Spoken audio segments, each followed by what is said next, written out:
joli corps généralement brun-noir, deux paires d'ailes qui lui permettent de voler dans tous les sens, six pattes, deux yeux à milliers de facettes qui lui permettent de voir partout, deux antennes et deux mandibules qui sont de puissants outils de travail.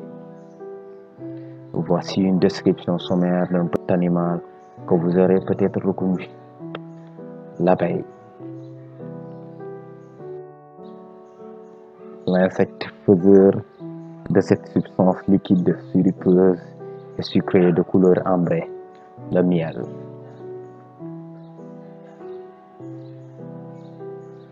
Ce que vous ne savez pas par contre, c'est que toutes les abeilles ne produisent pas de ce liquide précieux. Parmi elles, on peut trouver l'abeille maçonne, l'abeille coupeuse de feuilles, l'abeille de la sueur, l'abeille charpentière. Les abeilles les plus connues sont celles faiseurs de miel. Et elles vivent en une société extraordinairement structurée, comme les fourmis ou les termites, où chaque individu a un rôle à jouer. Dans une ruche, on peut trouver 20 000 à 90 000 abeilles ouvrières, environ 1000 faux-bourdons, toute cette immense famille vivant autour d'un personnage central, la reine. Il n'y a qu'une seule reine dans une colonie. C'est l'unique femelle reproductrice.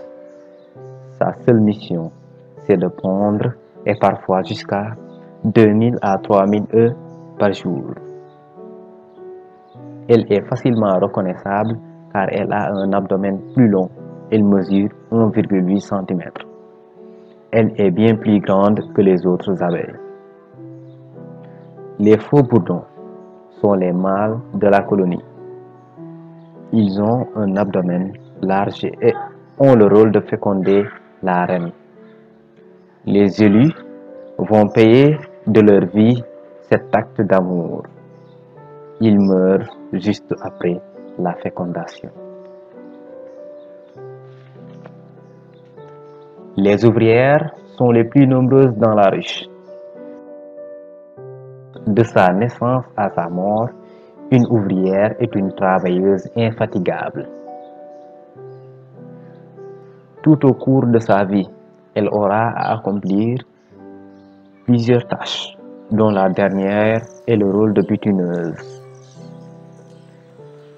Pour la production de miel, l'abeille va de plante en plante pour récolter le nectar des fleurs. On dit qu'elle butine.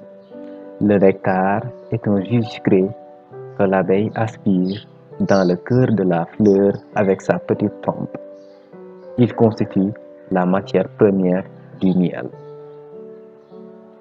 Lorsqu'une abeille atterrit sur une fleur, elle en butine le nectar. En même temps, elle se couvre de pollen.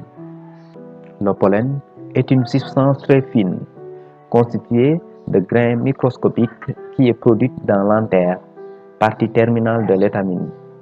C'est l'organe de reproduction mâle chez les plantes à fleurs. Les abeilles dispersent ce pollen de fleur en fleur.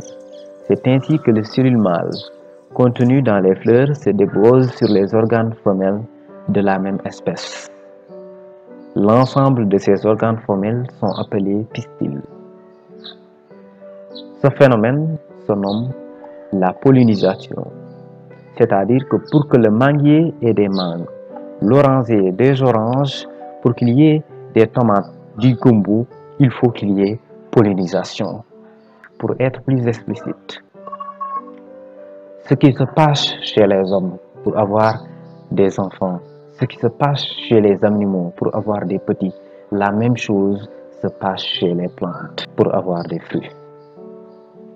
Le vent pollinise, les oiseaux aussi, mais ce sont les insectes qui remportent la palme d'or, surtout les abeilles. 3/4 des fruits et légumes que nous consommons dépendent en partie de la pollinisation des abeilles. Savez-vous ce qui se passerait si l'abeille venait à disparaître? Il n'y aurait presque plus de pollinisation. ce qui entraînerait la disparition d'une foule de végétaux, de nourriture pour beaucoup d'animaux et de beaucoup de ressources pour nous. Pour protéger les abeilles, limitons l'utilisation des insecticides. Préservons la diversité de la flore en maintenant intact leur milieu de vie.